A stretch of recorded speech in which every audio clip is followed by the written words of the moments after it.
Right? The first time the boy used his phone to record the police, he was immediately threatened with arrest.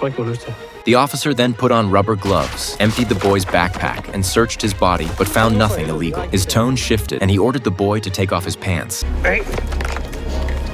He shone a flashlight into the boy's underwear, an act that instantly drew outrage from bystanders. His colleague quickly told him to stop, but Mike refused to back down, and before leaving, he kicked the boy's backpack several meters away. Just as the two officers got into the car to leave, a cup of milk tea suddenly splattered across the windshield. It was the boy and his friends fighting back. Furious, Mike jumped out of the car and chased after him, but being older, he couldn't keep up. In the end, Hall had to drive the police car ahead to cut the boy off, catching him on the spot. They shoved him into the back seat, planning to detain him for assaulting an officer and lock him up for a couple of weeks. But they didn't know. The real trouble was only beginning. On the way back to the station, a brick suddenly fell from above and smashed onto their car. Sensing danger, Mike immediately reversed to change routes, but there were attackers waiting behind them too.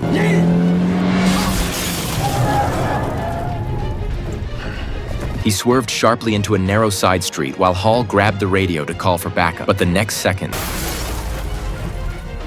when they came to, they pulled the boy out of the car and saw a gang of rioters causing chaos nearby. For their own safety, they ducked into a nearby apartment building and again called for support. But headquarters replied that there were no available patrol units because every squad in the immigrant district had been ambushed. They'd have to travel on foot to the nearest extraction point outside the area.